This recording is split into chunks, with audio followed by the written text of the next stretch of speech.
Man wassa'a ala iyalihi yawma Asyura, siapa yang melapangkan keluarganya, istrinya, anaknya, memberikan kelapangan belanja hadiah materi pada hari Asyura, kata Nabi, lam yazal fi sa'ati sa'ira sanati, sepanjang tahun ke depannya orang ini akan mendapatkan kemurahan dan kemudahan rezeki.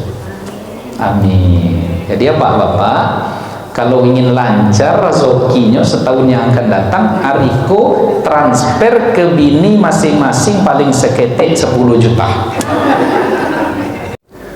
Assalamualaikum warahmatullahi wabarakatuh. Bismillahirrahmanirrahim. Alhamdulillahi rabbil alamin, hamdal hamidin, hamdal mustaghfirin, hamdan yuwafi ni'amahu wa yukafi'u mazidah. Ya Rabbana lakal hamdu wa lakas syukru kama yanbaghi li jalali wajhikal karimi wa azimi sultanik. Ashhadu an la ilaha illallah wahdahu la syarika lah, wa ashhadu anna Muhammadan abduhu wa rasuluhu la nabiyya wa la rasula ba'dah. Fallahumma salli wa sallim wa barik wa an'im ala sayyidina Muhammadin wa ala alihi wa sahbihi ajma'in. Allahumma inna asbahna fi ni'matin wa afiyatin wa sitrin, fa atimma alaina ni'mataka wa afiyataka wa sitraka fid dunya wal akhirah. Radina billahi rabba wa bil islami dina wa bi Muhammadin nabiyya wa rasulah. Alim ulama, cerdik pandai, tokoh masyarakat, orang tua kami, ayah bunda, besar tak disebut gelar, kecil tak dihimbau nama, umumnya hadirin hadirat, tamu-tamu Allah, sidang jamaah fardu subuh yang dimuliakan oleh Allah Ta'ala. Kembali kita bersyukur kepada Allah dengan mengucap Alhamdulillahi Rabbil Alamin. Pada pagi yang penuh berkah ini, Allah meletakkan kita dalam salat subuh berjamaah.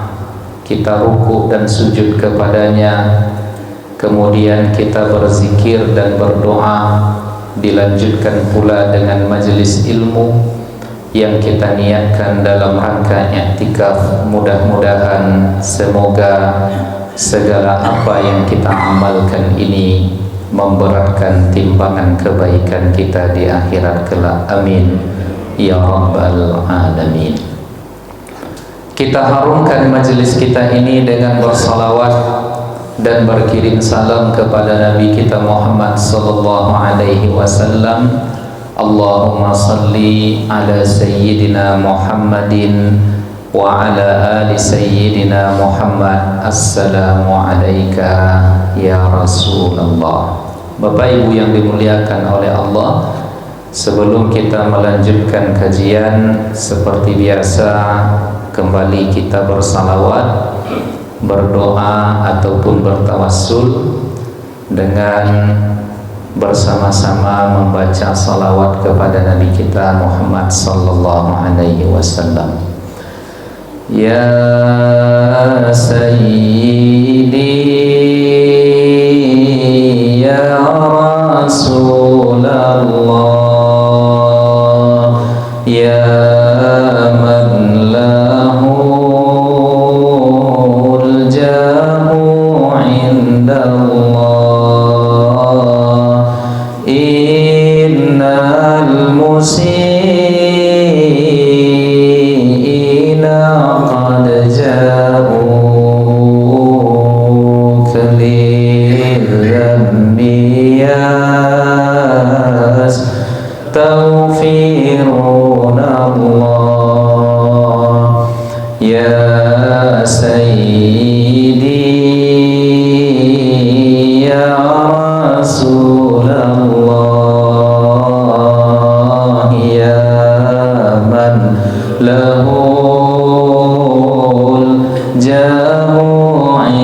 Allah innal musiina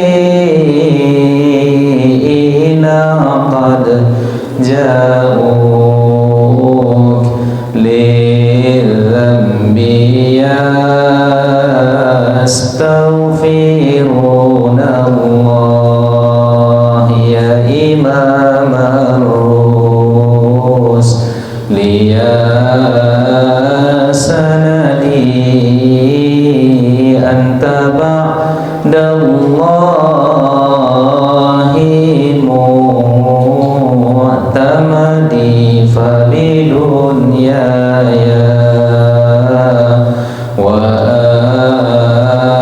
akhirati ya Rasulallahi khudh biyadi ya imam ar-rusli ya sanadi anta ba'dallahi mu'tamadi fabidunyaya wa akhirati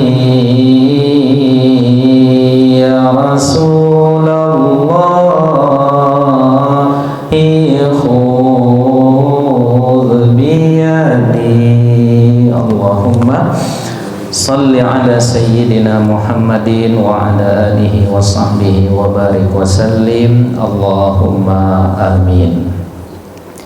Tapi salawat tadi tidak banyak yang mengikuti nampaknya. Apa aja itu Pak Haji? Dua kemungkinannya Bu. Yang pertama karena tak hafal, yang kedua karena suara ustadznya bagus. Yang mana lagi ini agaknya tuh ya, jadi kalau yang kedua berarti atau monongnya menikmati suara ustadznya. Yang mana Bu? Bapak Ibu hadirin hadirat yang dimuliakan oleh Allah Ta'ala, apa kabar semuanya? Sehat? Alhamdulillah.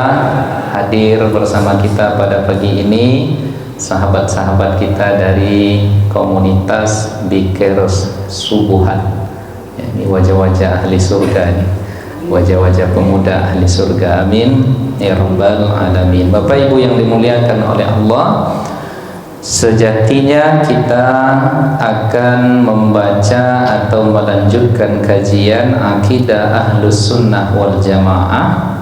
Namun karena momennya hari ini adalah hari yang mulia, kita akan membahas tentang hukum hakam yang terdapat di hari yang dinamakan dengan hari Asyura. Bapak Ibu yang dimuliakan oleh Allah, Nabi kita Muhammad sallallahu alaihi wasallam mengatakan di dalam hadisnya, ia menyebutkan bahwa afdalus siyami ba'da Ramadan, puasa yang terbaik setelah Ramadan itu adalah berpuasa pada bulan Allah yang dinamakan dengan Muharram. Syahrullahil Muharram, bulan Allah yang dinamakan dengan Muharram.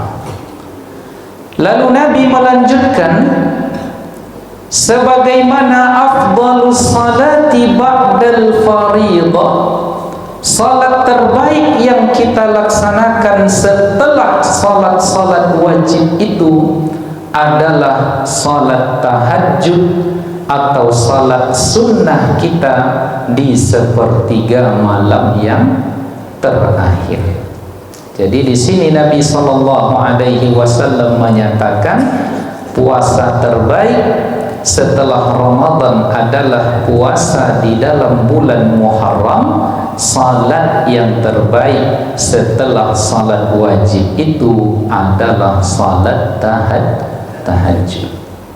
Nah, Bapak Ibu yang dimuliakan oleh Allah Ta'ala, di dalam hadis ini disebutkan oleh Nabi Syahrullahi al-Muharram, bulan Allah yang dinamakan dengan Muharram. Jadi dinisbatkan bulan Allah kepada Muharram, itu kata para ulama maknanya adalah idhafatu tasyrif, disandarkan dalam rangka memuliakan.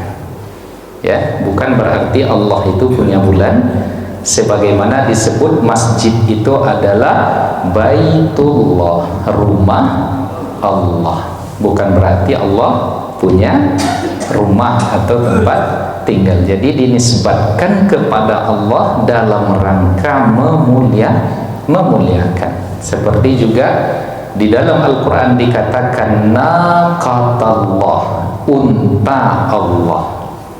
Bukan berarti Allah punya unta untuk ditunggangi. Jadi orang-orang yang memahami secara secara kebahasaan, nah itulah orang-orang yang terjebak atau mungkin tersesat, sehingga menisbatkan segala sesuatu kepada Allah. Dalam sebuah hadis Allah Ta'ala di hadis Qudsi juga mengatakan maridtu falam ta'udni, saya sakit kalian tidak menjenguk aku. Bukan berarti sakit itu Allah yang sakit, tetapi hambanya yang sakit. Kenapa kalian tidak menjenguk orang-orang yang sakit? Nah, jadi itu yang pertama, Bapak Ibu yang dimuliakan oleh Allah. Namun ketika Allah mengatakan bahwa bulan Muharram itu adalah puasa yang terbaik yang dilakukan oleh umat Nabi Muhammad setelah Ramadan, namun faktanya di dalam hadis yang disampaikan atau yang bersumber dari Aisyah radhiyallahu anha, bahwasanya puasa yang paling banyak dilakukan oleh Rasulullah itu adalah di dalam bulan Sya'ban. Nah, ini kan seolah nampak kontradiksi. Nabi mengatakan puasa yang terbaik itu adalah Muharram. Kemudian pada faktanya yang ia lakukan hampir sebulan penuh dilakukan oleh Nabi, puasa sunnah itu banyaknya adalah di dalam bulan Sya'ban. Jadi seolah nampak di sini kontradiksi. Maka dikatakan oleh para ulama kita, mereka uraikan hal demikian karena dua alasan. Yang pertama adalah karena keutamaan berpuasa di bulan Muharram itu diberitahukan oleh Allah kepada Nabi melalui wahyunya di akhir hayat Rasulullah sallallahu alaihi wasallam. Jadi Nabi sudah banyak puasa pada bulan Sya'ban, di akhir-akhir hayatnya baru diberitahukan oleh Allah ternyata puasa yang terbaik itu adalah setelah Ramadan, adalah di bulan Muharram, sehingga Nabi tak sempat melakukan sebagaimana Nabi Muhammad melakukan sebelumnya di bulan Sya'ban. Lalu alasan yang kedua disampaikan oleh para ulama kita, karena pada bulan Muharram itu Nabi kita Muhammad sallallahu alaihi wasallam banyak melakukan safar, dan karena melakukan perjalanan itu akhirnya Nabi Muhammad sallallahu alaihi wasallam tidak melakukan atau melaksanakan puasa. Nah, jadi pada bulan Muharram itu Nabi safar, dan kita tahu bahwasanya di antara yang meringankan atau keringanan di dalam syariat Nabi Muhammad itu adalah boleh kita berbuka di saat melakukan perjalanan. Jangankan puasa sunnah, bahkan juga di dalam puasa wajib. Faman kana minkum maridhan, siapa di antara kalian yang sakit, au ala safarin, atau dia di dalam perjalanan, fa'iddatum min ayyamin ukhar, boleh mereka untuk mengulang atau menggantinya pada hari yang lain. Nah, jadi oleh karena itu Nabi kita sallallahu alaihi wasallam tidak melaksanakan banyak puasa di bulan Muharram. Salah satu faktornya disebabkan karena Nabi banyak melakukan safar dalam perjalanan. Nah, itu poin yang pertama yang perlu kita ketahui, Bapak Ibu yang dimuliakan oleh Allah Ta'ala. Kemudian pembahasan yang kedua adalah Yaumu Ashura. Di dalam bulan Muharram itu ada hari yang dinamakan dengan hari Ashura. Wa huwa yaumul ashiri minhu. Di hari Ashura itu adalah hari yang ke-10 dari bulan Muharram. Faqad syahida malhamatan azima wa hadasan jalilan wa mawqi'atan min mawaqi'il iman. Pada hari tanggal 10 Muharram itu terjadi sebuah sejarah yang amat sangat besar yang menunjukkan peperangan kebenaran dengan kebatilan, di mana pada hari tanggal 10 dari bulan Muharram itu najallahu fihi Musa wa qaumahu min fir'auna wa jundihi. Pada hari tanggal 10 Muharram itu Allah menyelamatkan Nabi Musa dan kaumnya dari kejaran rencana pembunuhan dari Fir'aun dan bala tentaranya. Nah, jadi kita sudah jamak mengetahui bahwasanya Nabi Musa alaihissalam sampai kepada sebuah keputusan dari Fir'aun, Musa harus dibunuh. Maka ia kejar Musa ini dengan seluruh pengikutnya sehingga mereka berhadapan dengan Laut Merah. Allah Ta'ala memerintahkan Nabi Musa untuk memukulkan tongkatnya, terbelahlah lautan itu. Dengan izin Allah mereka menyeberang dan sampai di ujung mereka selamat, lalu disusul oleh Fir'aun dan bala tentaranya. Ketika mereka masuk, ditautkan kembali oleh Allah air laut itu sehingga tenggelam. Maka ketika hampir mati, di saat tenggelam, tak ada siapa yang bisa menyelamatkan lagi. Apa kata Fir'aun, Bapak Ibu? Ya sudah, dalam kondisi seperti ini, amantu bi Rabbi Musa wa Harun, aku beriman kepada Tuhan Nabi Musa dan Nabi Harun. Tapi masalahnya lambe barang tu. Nah, jadi tak bisa diterima lagi. Akhirnya apa? Tenggelam, matilah Fir'aun di dalam Laut Merah. Tetapi Allah dengan kudrat dan kuasanya, Allah Ta'ala mengatakan, al-yawma nunajjika bibadanika litakuna liman khalfaka ayah. Pada hari itu, sekalipun Fir'aun ini tenggelam, diselamatkan oleh Allah jasadnya, litakuna liman khalfaka ayah, agar jasad Fir'aun ini menjadi pertanda kebesaran Allah bagi orang yang datang setelahnya. Maka selamat jasad Fir'aun ini, Bapak Ibu, tidak hancur.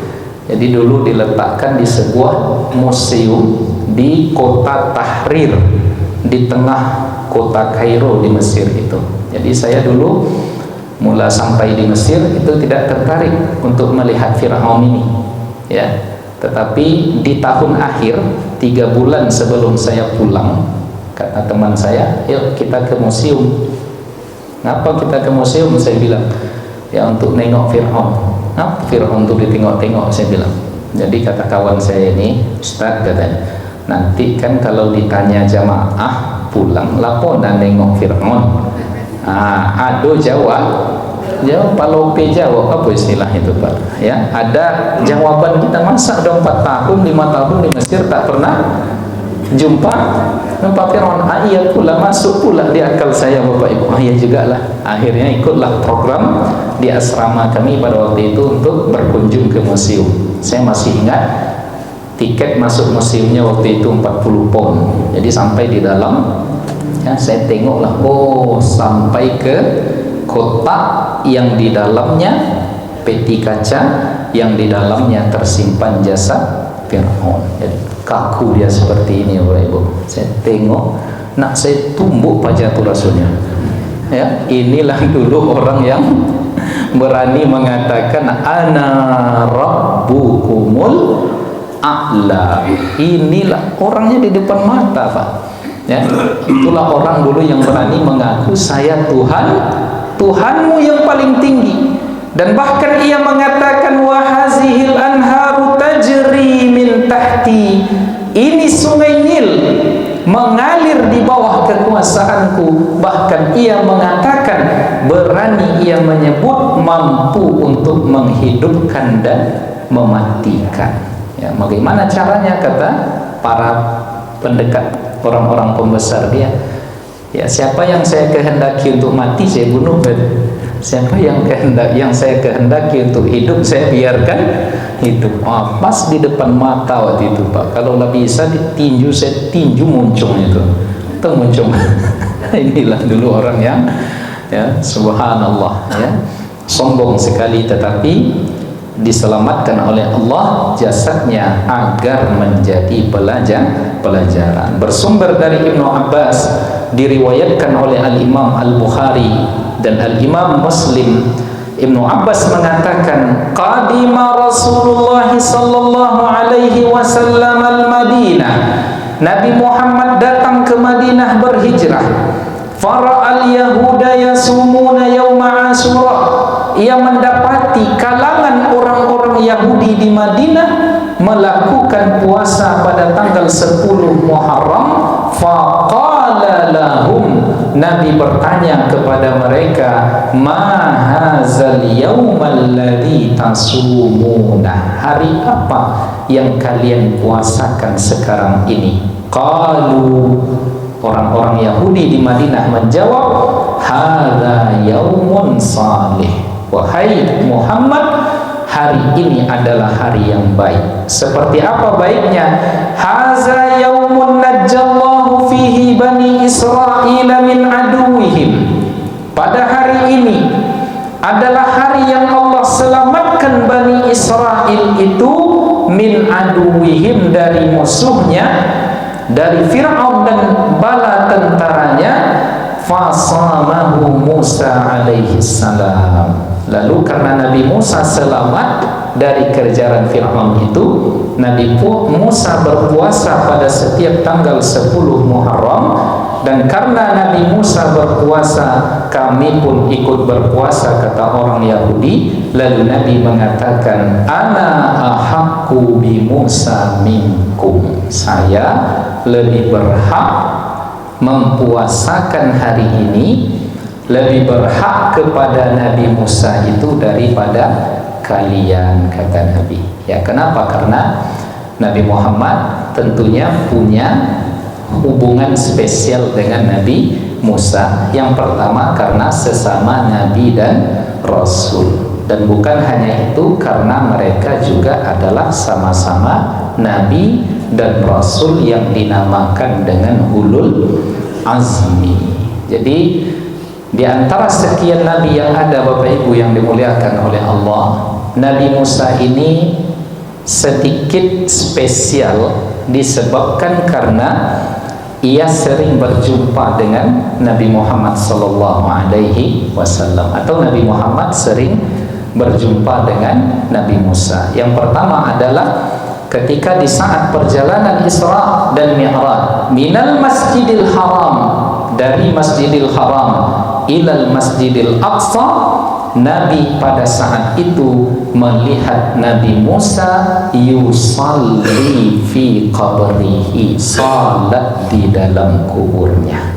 Di pas dalam perjalanan nampak di dalam kubur oleh Nabi Musa sedang salat.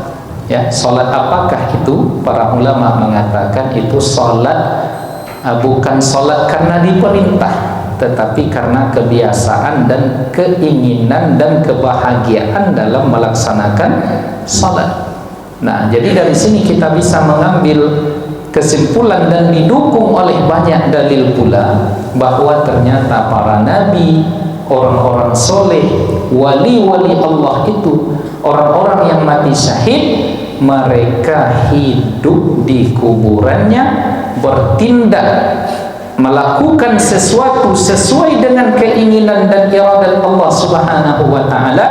Hanya saja kita tidak tahu seperti apa tindak tanduk dan apa yang mereka perbuat di dalam kubur. Tapi mereka hidup di kuburan itu, Bapak Ibu. Ya, sebagaimana kita hidup di atas perut bumi ini, punggung bumi, mereka juga hidup di dalam perut bumi. Jadi kata para ulama, ya, di saat kita meninggalkan mereka yang berada di punggung bumi, ada yang menanti di dalam perut bumi karena ada kehidupan di sana. Ya, jadi kalau tak percaya Bapak Ibu amatilah coba. Ya, karena ada kehidupan, dan bahkan ya, kehidupan di alam sana itu orang-orang yang sudah wafat, ketika datang orang yang wafat atau baru meninggal, mereka berbondong-bondong ingin mencari tahu berita tentang orang-orang yang hidup. Bahkan ada yang bertanya tentang kucingnya, macam mana kucing saya dulu, ya, yang saya tinggal di rumah itu. Dan bertanya tentang karib kerabat keluarganya, sehingga kata malaikat kepada mereka yang sudah lama meninggal itu, sabarlah dulu, ini orang masih capek dia, kok kalian sudah datang mengkerubungi dia masih capek.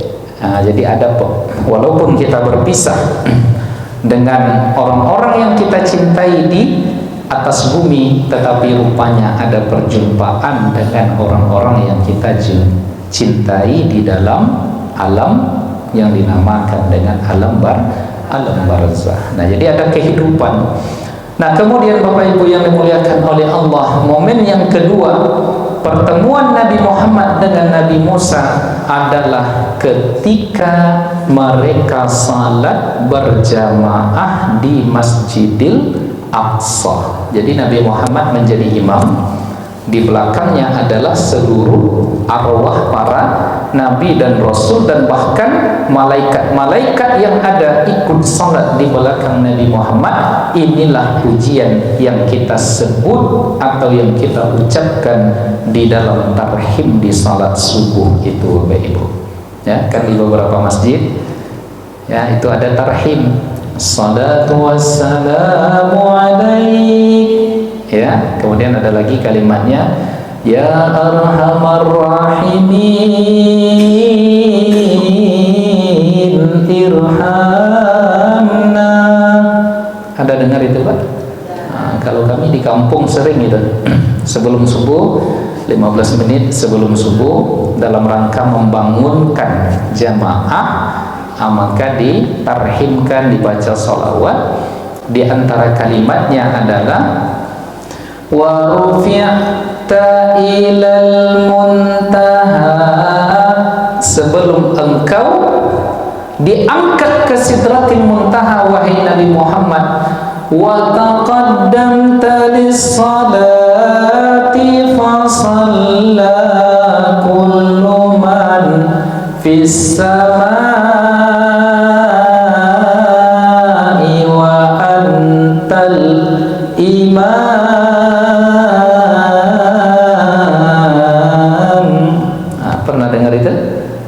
Taqaddamta lis-salat, engkau maju melaksanakan salat wahai Nabi Muhammad, fa shalla kullu man fis sama, ikutlah malaikat yang ada di langit itu turun pada malam itu, mereka bermakmum kepada engkau, para nabi dan rasul, wa antal imam, dan engkau yang menjadi imam. Jadi pada momen itu Nabi Muhammad berjumpa dengan Nabi Musa alaihi salam 2 kali.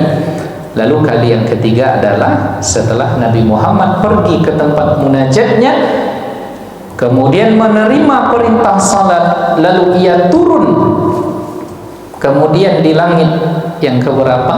Kalau tak silap, tak salah, di langit yang kelima berjumpa lagi dengan Nabi Musa. Kata Nabi Musa, berapa salat yang difardukan oleh Tuhanmu kepada engkau dan umatmu wahai Muhammad? 50 kali sehari semalam. Balik lagi, ya, takkan sanggup umatmu itu.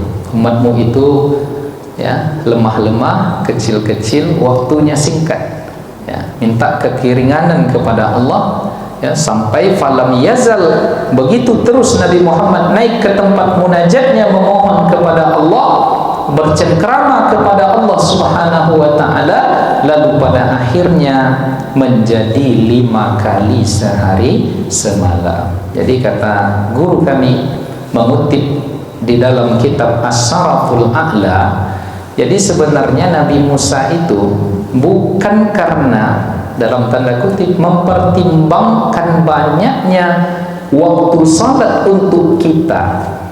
Jadi Nabi Musa itu menyuruh Nabi Muhammad itu naik lagi, nanti turun lagi, naik lagi, turun lagi. Dalam tanda kutip itu akal-akalan Nabi Musa saja. Kenapa? Karena katanya dia lahu syauqun li ru'yati nabiyina Muhammad, karena dia rindu, cinta, ingin selalu berjumpa dengan Nabi Muhammad sallallahu alaihi wasallam. Jadi pintar dia, Bu.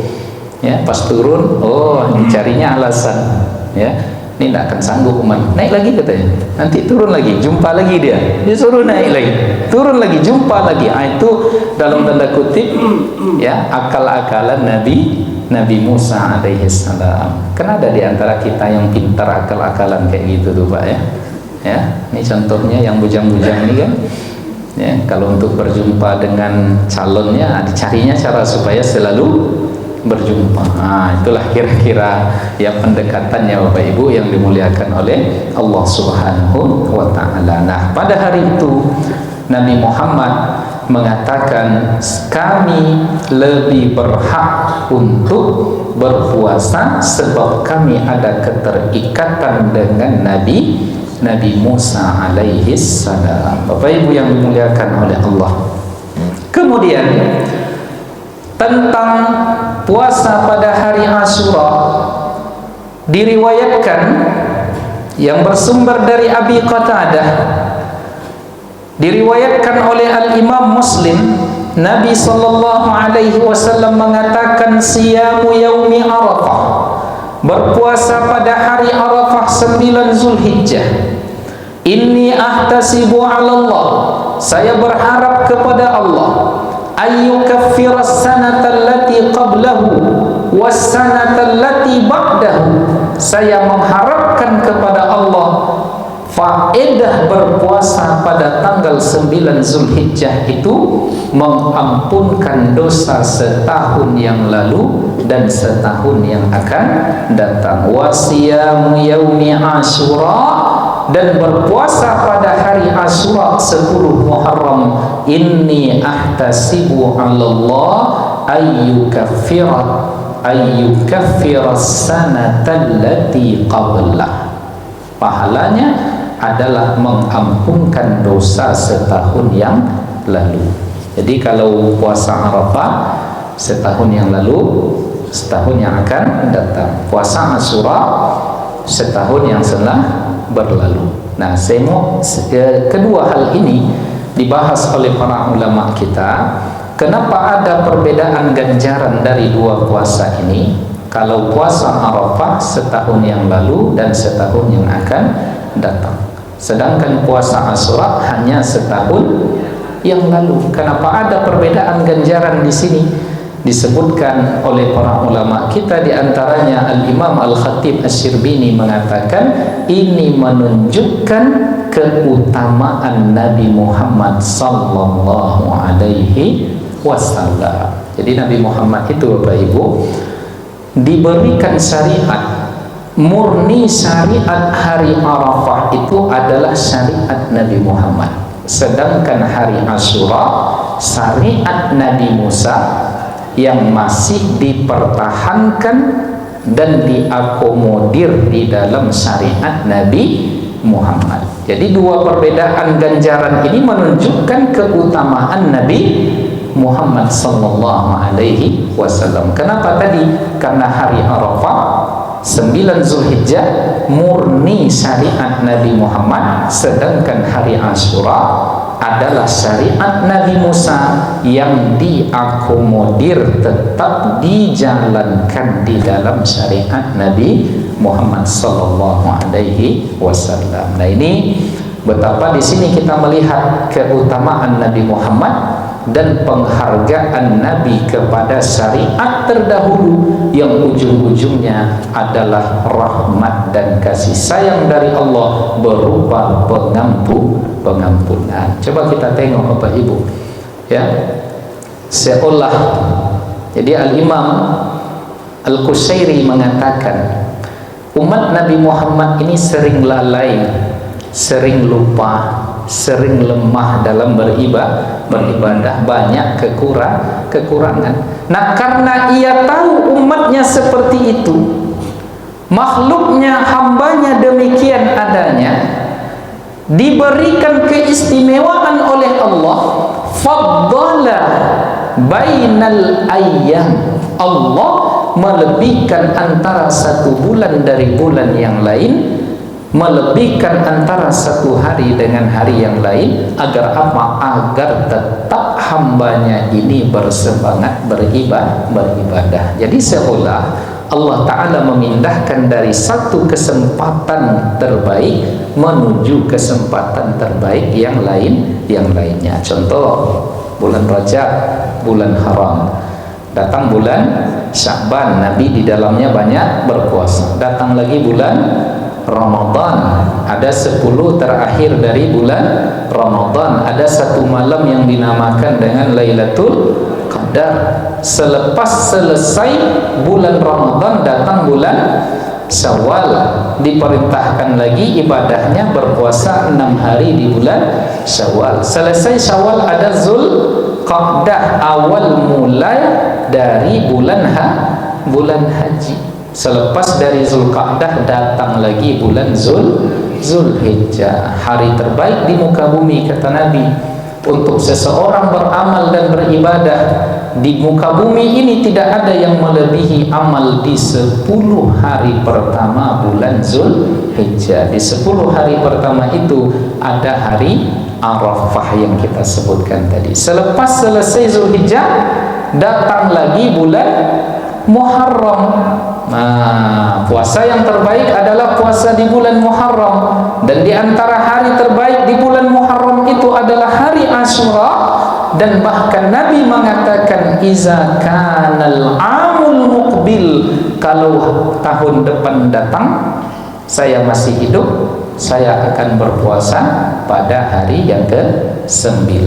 Itulah yang dinamakan dengan Tasu'a. Jadi 9 Tasu'a, 10 Asyura. Tingkatan yang terbaik untuk berpuasa itu adalah 9, 10, 11. Ya, atau kalau tidak bisa 3 hari, 9, 10. Tak bisa 10, 11. Tak bisa 10 saja.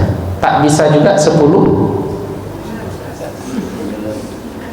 Jadi kecil orang kampung kami, Pak, ndak Yuli sayang 10 kok sekali setahun takbirkan sampai kali takbir. Allahu Akbar, Allahu Akbar, Allahu Akbar. Apa makna itu, Pak? Bahasa kasarnya mati lele gitu kan.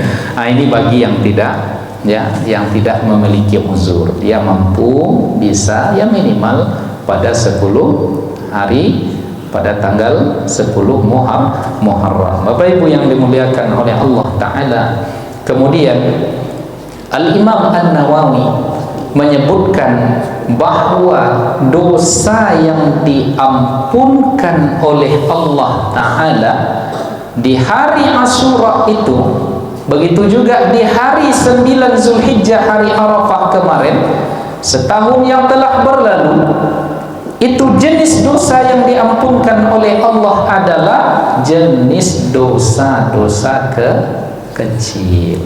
Jadi kalau dosa besar ada taubat khususnya, ya, tetapi jika ingin dosa besar kita diampuni, ya tentunya terlebih dahulu dengan memperbanyak amal. Di antara amalnya adalah berpuasa pada hari Asyura. Innal hasanat yuzhibna sayyi'at. Sesungguhnya kebaikan yang kita lakukan itu akan menghilangkan segala dosa keburukan yang kita lakukan. Maka insya Allah setahun yang telah berlalu, jika terdapat dosa-dosa kecil kita, insya Allah diampunkan oleh Allah karena kita berpuasa pada hari Asyura. Maka oleh karenanya Bapak Ibu yang dimuliakan oleh Allah, ada beberapa hal yang disunnahkan untuk kita lakukan di hari Asyura. Yang pertama adalah banyak membaca kalimat hasbunallahu wa ni'mal wakil, ni'mal maula wa ni'man nasir. Kalau kita sendiri kita membaca hasbiyallahu wa ni'mal wakil, ni'mal maula wa ni'man nasir. Itu yang disunnahkan untuk kita lakukan di hari Asyura. Lalu yang kedua, summam sahra'sal yatim. Kemudian hari Asyura itu dianjurkan kepada kita untuk menyantuni anak yatim. Jadi hari anak yatim itu adalah hari Asyura. Jadi kalau bisa pada hari ini ada sumbangan kita, sedekah kita, membahagiakan anak yatim, maka lakukan pada hari Asyura ini. Maka insya Allah Bapak Ibu, nanti sore kita mengadakan majelis pembacaan hadis musalsal hari Asyura, santunan anak yatim, tausiah dari para asatiz kita, dan berbuka puasa bersama kita lakukan, kita laksanakan mulai setelah asar nanti di Masjid Raya An-Nur Provinsi Riau. Nah, jadi kami mengundang abang-abang, kawan-kawan, adik-adik dari Bikir Subuhan. Nanti kita ramaikan sore di Masjid Raya An-Nur, insya Allah, ya. Disediakan paket berbuka puasa, insya Allah dapat kalau cukup. Karena kita menyediakan 200 ya nasi kotak. Ya, siapkan saja bekal, mana tahu nanti kok ramai orang datang dan ternyata tidak cukup. Nah, tapi kalau ingin yang menambah dari paket 200 ini boleh juga Pak Irza. Kok nampak tambah gak 300 lah hari ko je nak masalah ada gitu. Kami terima aja. Bapak Ibu hadirin hadirat yang dimuliakan oleh Allah. Dan sunnah ketiga yang dianjurkan kita untuk dilakukan pada hari Asyura ini adalah memberikan hadiah kepada istri. Setuju, Bu? Semangat, ya. Memberikan hadiah kepada istri masing-masing, jadi istri orang, ya. Disebutkan di dalam hadis yang diriwayatkan oleh Al-Imam At-Tabrani bahwasanya Nabi Muhammad sallallahu alaihi wasallam menyebut atau bersabda, man wasa'a ala iyalihi yauma Asyura, siapa yang melapangkan keluarganya, istrinya, anaknya, memberikan kelapangan belanja hadiah materi pada hari Asyura, kata Nabi, lam yazal fi sa'ati sa'ira sanati, sepanjang tahun ke depannya orang ini akan mendapatkan kemurahan dan kemudahan rezeki. Amin. Jadi ya Bapak, kalau ingin lancar rezekinya setahun yang akan datang, ariko transfer ke bini masing-masing paling seketik 10 juta. Setuju? ya apa-apa kau menjawab apa. Ya kalau tak bisa 10 juta 5 boleh juta gila gitu kan, tak sanggup 50 juta 5 juta ya, transferlah hari ini Pak, pulang dari masjid ini nanti langsung amalkan ini ya. Hari Asyura itu adalah hari membahagiakan istri dan anak. Belikan anak kita, kasih hadiah anak kita hari ini kalau dia puasa ya. Istri kita belikan apa nama yang di telinga tu Pak, belikan subang, belikan golang, belikan cincin ya, belikan kalung, belikan terompa baru ya, baju baru, jilbab baru, mukena baru. Pokoknya hari ini berikan kepada istri. Siapa di antara bapak-bapak yang sudah punya istri tak kasih hadiah hari ini kepada istrinya? Apa sumpahnya? Jadi sumpah. Sama istri kawannya. Oh itu rekening itulah di istri Ustaz kata. Ya lah ambil je lah banyak-banyak deh Bu kalau rekening itulah di istri ya. Tapi kan ada mungkin yang ini apa ya. Nah ada rekening untuk istri, ada yang wak hadiahkan. Nah itu mantap. Ya, dialah yang rekening yang isi 1 miliar itu untuk istri. Kini untuk hari ko lain pula. Kalau bapak-bapak ingin rezekinya murah sepanjang tahun. Ini serius nih Pak. Ya. Kalau nak mau Pak, nanti payah rezeki setahun yang akan datang. Lalu ada yang bertanya, kami yang belum berbini macam mana? Ikut untuk yang berbini je ya. Untuk imam kita tu kan belum nak. Belum kan? Memang orang yang belum berbini, kau nampak dari wajahnya agak menderita sedikit Pak. Nih abang-abang kita ada nih yang ada yang belum menikah ini. Oh banyak ya. Nampak wajah-wajah menderitanya. Jadi, nah kenapa demikian Bapak Ibu yang dimuliakan oleh Allah? Hadis ini kesahihannya diperbincangkan oleh para ulama. Ada yang menganggap sahih, ada yang menganggap dhaif. Walaupun ada yang menganggap dhaif, tetapi ternyata diamalkan karena tidak bertentangan dengan prinsip ajaran agama kita. Disebutkan di sini, di antara yang mengamalkan itu adalah salah seorang sahabat Nabi yang bernama Jabir bin Abdullah. Apa kata Jabir bin Abdullah? Faqad jarrabna. Hadis Nabi ini sudah kami uji coba katanya. Di setiap tanggal 10 Muharram hari Asyura, kami berikan sesuatu kepada istri kami, kata Jabir bin Abdullah, fakana kazalik. Dan begitu benar rupanya setahun ke depannya itu rezekinya mudah ya. Itu yang mengamalkan adalah sahabat Nabi yang bernama Jabir. Nah kemudian Al-Imam Sufyan bin Uyainah mengatakan, bahkan kami jarrabnahu limuddati khamsina ama. Kami sudah mengamalkan itu bahkan sudah 50 tahun lamanya kami amalkan, dan ternyata setiap tahun ketika itu dilakukan selama 50 tahun yang kami lalui, rezeki itu dilapangkan oleh Allah Subhanahu wa ta'ala. Jadi ibu-ibu, kalau dah ada apa-apa pagi ko di masjid ko, pulang nanti tolong sampaikan pesan saya kepada suami masing-masing untuk minta pandai-pandailah cara. Pak Haji, ibu ada sih kamu? Tolong pulang kok nanti apa? Lagi surprise. Bawa kue Pak. Masya Allah, Bapak Ibu hadirin hadirat yang dimuliakan oleh Allah Ta'ala.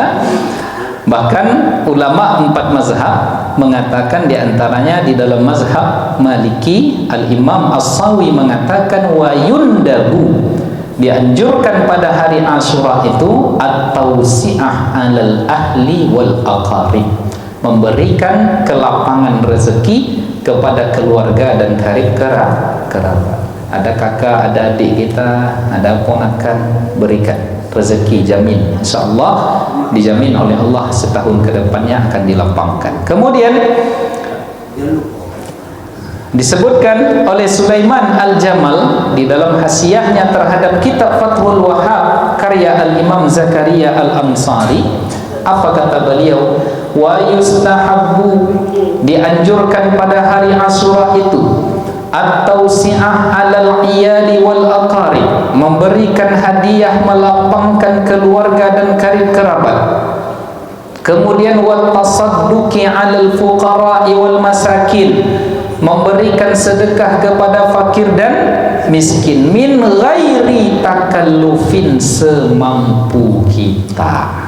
Tak bisa 1 juta 2 juta, tak bisa 2 juta 3 juta. Setuju Bu? Nah, setuju betul. Tak bisa 5 juta 10, semampu kita. Yang penting ada yang diberikan. Nah, tetapi kan tak semua orang mampu. Nah, kata Syekh Sulaiman Al-Jamal, kata beliau semampunya. Tapi kalau ada orang yang tidak mampu, falyusi'hu luqahu, kalau dia tak mampu secara materi, maka luaskanlah akhlaknya pada hari itu. Yang selama kau cemberut ke bini, senyumlah hari ini. Ya, senyum. Ya, pulang nanti kok produ logo-logo pulang beko nanti. Logo apa tuh Bang? Logo India. Nah, maka ya berikanlah akhlak terbaik kita kepada istri, anak-anak kita di rumah pada hari ini. Kemudian juga kata Syekh Sulaiman Al-Jamal, wa yakuffa an zulmihi, kalau kita misalnya ya terbiasa berlaku zalim, menyakiti hati orang lain, menggunjing dan lain sebagainya, pada hari ini hentikan itu.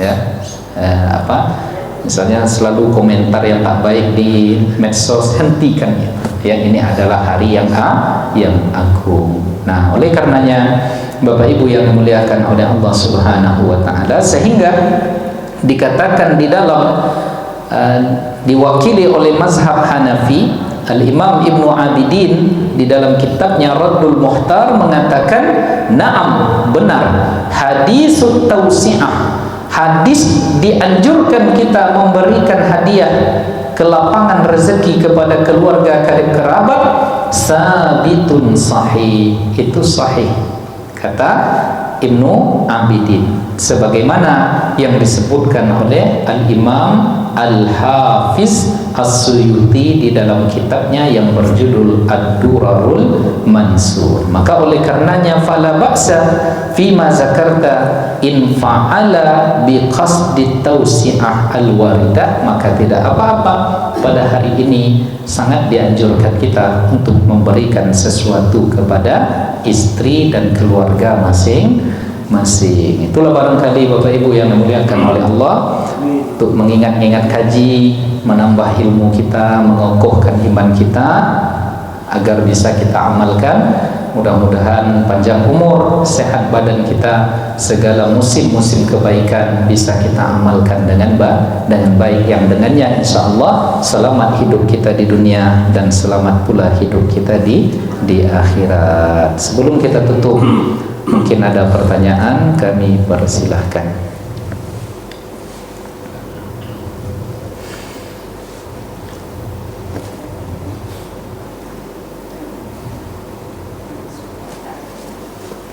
Ada? Ya, kalau kaji-kaji modeko nak banyak pertanyaan, ya, karena nak banyak pertanyaan sebab kaji itulah masuk. Apalagi poin yang terakhir tadi. Iya. Iko agak comeh wajah nampak bagi orang. Tak bisa banyak, tak penuh kate penuh ke bawah.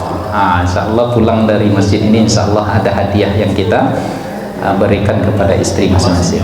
Ya, minimal senyum, tapi itu hadiah yang paling pelit untuk Pak Irza. Karena Pak Irza mampu. Tapi yang tak mampu yang macam-macam belum nikah nih Pak. Senyum-senyum aja dia. Demikian Bapak Ibu yang dimuliakan oleh Allah Ta'ala, mohon maaf lahir dan batin. Kami mengundang nanti bagi yang ada kesempatan sama-sama kita hadir munajat hari Asyura di Masjid Raya An-Nur Provinsi Riau sore nanti, dimulai selepas asar insyaallah. Demikian, banyak maaf atas segala kehilafan dan kesalahan. Sebagaimana kita buka tadi dengan salawat, kita tutup pula dengan salawat kepada Nabi Muhammad sallallahu alaihi wasallam. Sallallahu rabbuna ala nuril mubin Ahmadal Mustafa Sayyidil Mursalin wa ala alihi wa sahbihi ajma'in wa ala alihi wa sahbihi ajma'in. Allahumma salli ala sayyidina Muhammad wa asyril zalimin bil zalimin wa akhrijna min bainihim salimin wa ala alihi wa sahbihi ajma'in. Ya Rabbi bil Mustafa balligh maqasidana waghfir lana ma madha ya wasi'al karami. Ya Rabbi bil Mustafa balligh maqasidana waghfir lana ma madha ya wasi'al karami. Huwal habibul ladzi turja syafa'atuhu li kulli hawlin minal ahwali maqtahami. Ya Rabbi bil Mustafa balligh maqasidana waghfir lana ma madha ya wasi'al karami. Wabillahi taufiq wal hidayah. Wassalamualaikum warahmatullahi wabarakatuh.